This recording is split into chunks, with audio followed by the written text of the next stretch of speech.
in the Dominican anyway, in the Dominican Republic, it really seems that the kids are so innocent at times. Like I feel in the States a lot of times kids are they don't appreciate what they have, and they're very greedy and selfish a lot of times. But I really feel like in the DR, the kids there, they have very little. Their parents don't have any money, and they have very little in terms of toys and everything.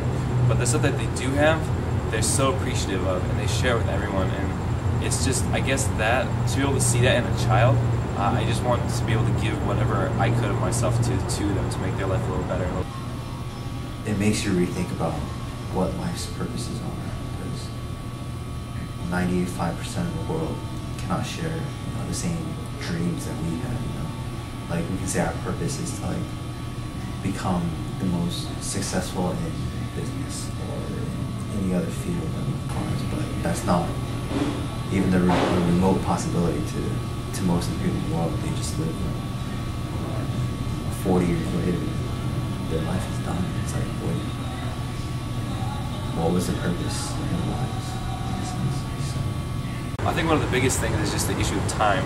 Like here in the States, I really feel, especially at MIT, we're so focused on time and time management, task-oriented. But we were very much focused on tasks and what we need to do throughout the day.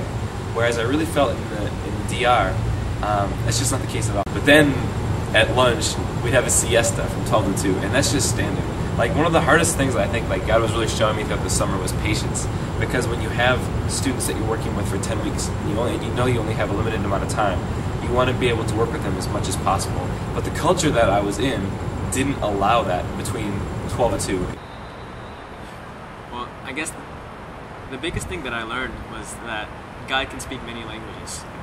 Like, He speaks to me, He speaks to people in the Dominican Republic, and even at my time in Japan, He spoke to them. And so he's the almighty God that we talk about. I find that to be really, really amazing that we were all worshiping the same God, just in different tongues, in different languages, that we were still worshiping the same God. And that just really struck me at that point in time. That helped me bridge the gap that I had in my mind. Helped me bridge the gap between me and Christianity.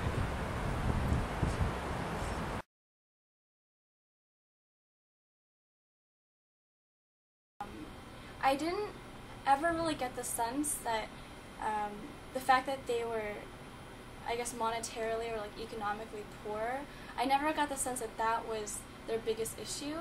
The thing that came across to me the most was that all of them had broken families, or were wondering about a current relationship or a past relationship or something like that, and that was actually the stifling factor. If you see where we went, in the villages, a lot of times, poverty is not just the main problem. There's a lot of broken families. There's men who go out and have affairs, and there's a lot of relational problems that cannot be solved just by giving them money. As a missions group, we go there and share to them about the good news of what Jesus gives them. In terms of relationships, in terms of purpose in life, in terms of why we should love each other. The people, when they would come to church, they were coming to church for God. The way they were worshiping God, it was so live, and it was so grand. Looking at them praying, singing their gospels and stuff, it kind of awakened me, how religion can change their life. Because they were jumping all over, crying. Yeah, it was pretty awesome. I don't know, it was probably because they couldn't depend on material things, and they couldn't depend on family if they had broken families. They couldn't depend on all these things. But they knew that God was their desperate only source of life.